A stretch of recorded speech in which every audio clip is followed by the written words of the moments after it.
challenge that brain Sudoku in my mind. Ooh, 9. Nerdy brilliance. Check it. 3.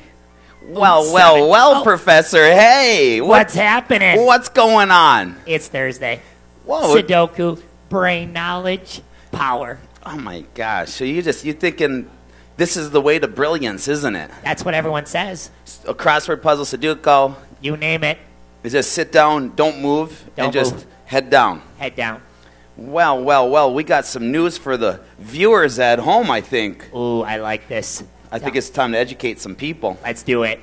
All right, well, get on up, get on those Step feet. up. Ooh.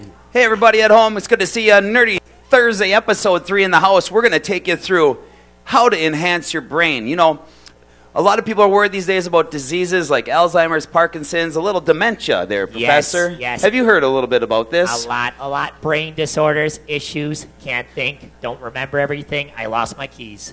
I hope you're not there yet. Oh, what? Nope, not there yet. So, to start, everybody, hey, our beautiful assistant Amber behind the scenes, Check it. giving you a little picture of the brain. See, everyone's worried about this. They want to enhance their brain. They want to become smarter, more intelligent. They want to beat all the diseases. But every time the professor and I look around, people are sitting down with their head down, Not good. answering some questions, thinking that's the way to enhance our brain. But unfortunately, we need to turn that around, Professor. All right, it's time to educate some people. If we go to the next slide, please, there, assistant. You know, people are always trying to do those great things for their brain. There's nothing wrong with those Sudoku crossword puzzles. Those are great ways to build some intellectual presence through the brain. And another thing is, you see by the map, why do they have the map? I know a lot of people, a lot of very, you would assume, intelligent people that have now come down with some very sad diseases, as Alzheimer's and Parkinson's. And if you see them every day, when they go to exercise, they will do the same thing. Our assistant will draw you their map. As you see, they take road A, road B, row C, and then row D. And they do the same loop for the last 30 years of their life. There's nothing complex. There's nothing different. There's nothing stimulating about it to enhance their brain. It is a boring task. Nothing outside the box. Oh! Get it? Oh, you're so quick. This guy's quick. He Write must that be down. He must be doing some extra stuff on the side other than the Sudoku, huh? I am. So if we go to our next slide, please, assistant. Whoa, do you know what these are? No, I don't know. They look interesting. Oh, and these are called little sea squirts. Ooh. Nerdy. Brilliant. These are just brilliant little animals of the ocean. What these little organisms do is they're like jellyfish. Okay. And when they're born with a beautiful spinal cord Check. and a 300 neuron brain. Ooh, I like the sounds of this. Now you see their structure and where they are. Their number one job in life is to find a spot on the ocean floor to settle. Settle. I hear this all the time. I hear this a lot. I want to find a good man and I want to settle. Settle. Or you hear the old people, oh yeah, we're going to be snowbirds and we're going to settle down south. Settle. They're going to sit. They're going to settle. Well, Settle. guess what happens to the sea squirt when it settles? I'm guessing something starts to change in the brain. It starts to change. They actually start to eat their brain. Ooh. So as they're sitting there, part of their nutrition is eating their brain. And why is that? They are settled. They are no longer moving. Once the movement stops, they no longer eat their brain, need their brain, and then they eat their brain. Gone. So we need to take this into context into humans. Yes, I like where this is going. Oh, we got some big things coming right down the pipe right now. Next slide, please. So now we're going to dive into the brain, Professor. Yes. And what we see here, we see synapses. Check. We see little neurotransmitters. Check. We see all the little things that come into creating rewiring of the brain. Ah, it sounds like we're getting nerdy. Oh, this is where the good stuff comes in. This is the definite good stuff. You know, as I look at the slide in the lower right-hand corner, our assistant will circle the little mitochondria. Ooh, this is something we talked about before, isn't it, Professor? In which part? Ooh, is that part 1? Episode 1, you got it. Episode 1. And what were we talking about with mitochondria? Ooh, the density when we build up from exercise. Yes. And then we go into alcohol. And? How it starts to degenerate and taking them away. Yes, so not only in terms of muscle is the mitochondria important, but it's very important with the neural connections that stimulate the muscle. Ah, connection. This organism is amazing at what it does. I am. So I hope you're getting smarter at home. So you see where we're going now. Because they say neurons that fire together wire together. Booyah! So we're going to teach you today how to get the firing and the wiring to improve up top, to enhance down low, and to make your life better everywhere you go. Yeah. So we're going to go to our next slide. So let's get into the gist of what today is all about. Today is all about intensity of exercise Yep. and complexity of movement. Ooh. Not like that Sudoku. No. And not like walking Nope. or running. Nope. Everyone at home, walking and running are considered boring tasks for the brain. You see, after 90 seconds of walking, the brain shuts down. Ah. This is Oh. good. This is good. But it's a great starting point. Most definitely. So if you've been sitting, what do Yep. we suggest first? Get up and walk. What after that? Get up and run. And then what after that? Complex coordinated movements. That's where you get one of us, one of the nerdy professors, to take you through SR2, challenge your brain maybe into arm patterns, leg patterns, things that are going to make you have to connect your thinking Yep. to the movements of life. Bingo.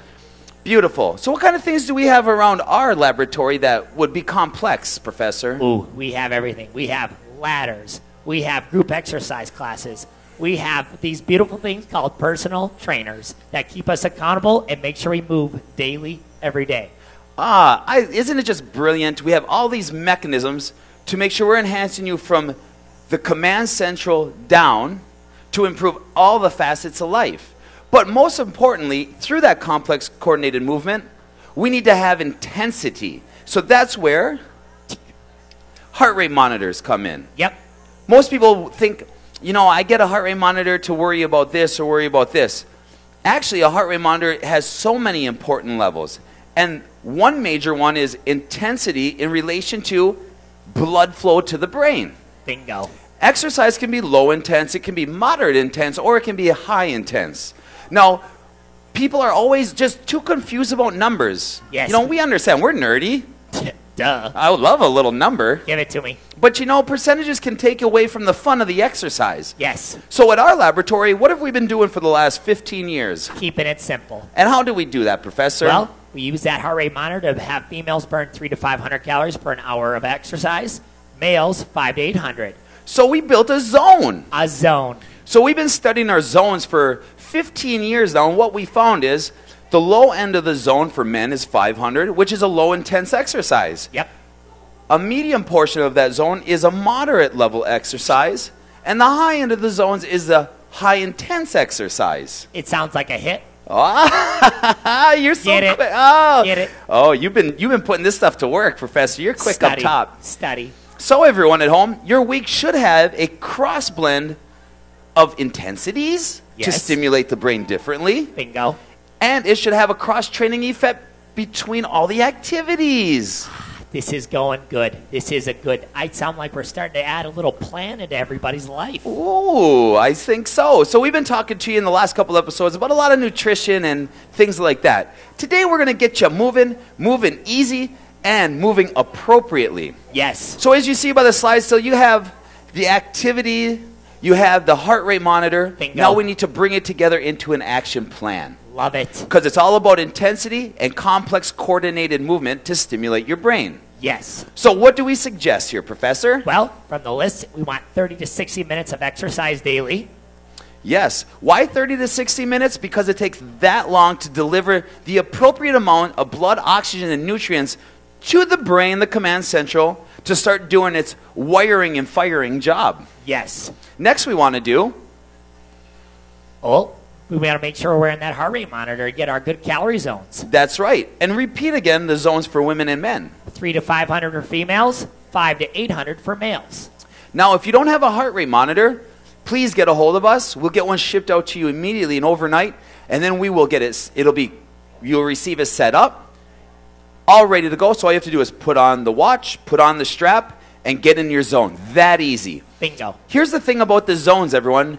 Our time above said 30 to 60 minutes. Yes. So our zones are built for less than an hour. So your activity has to be less than an hour. So whatever you're set to do, you can get done as quick as you want. So ladies, if you're shooting for 500 calories in less than an hour and you get done with your 535 minutes, guess what? Bonus time to be done. You're done. Got it. It only took you that, which means you elevated your intensity more. Got it. Which means you probably had some more complex coordinated movement in there. Stimulation. And your brain is thanking you. As simple as we can make it. Heart rate monitor, burn zone, done. Bingo. High five. Love it. Well, Who's that over there? I'm a little jealous right now. Who gave you that high five? So anyways, EFF. and to sum up about the complex coordinated movement and cross-training. Huh, Professor? What's your favorite part of this type of program? Ooh, and right in House at Motions, I love to get into some small group personal training. I like the hit. You love it. It is a hit. Love it. And also, I like the core conditioning that we get through it. Ooh, now we're putting the cherry on top. The core conditioning really develops the hands to the feet coordination. Yes. And really, that's the essence of life. That is. So, everyone at home, we hope you enjoyed episode number 3. And if you don't have a heart rate monitor, just get a hold of us nerdy professors. Bingo. And other than that, Professor, I think we give a little tip, a little cheers yes. on today's episode. So, hey, and the little bonus of today is research shows to really improve the ability of your brain, you should have 5 cups of coffee a day. Let's do this. So cheers to number 1. Cheers. We have 4 more, and we hope you enjoy this episode. And until next time, Keeping it nerdy. keep it nerdy, everybody. Booyah!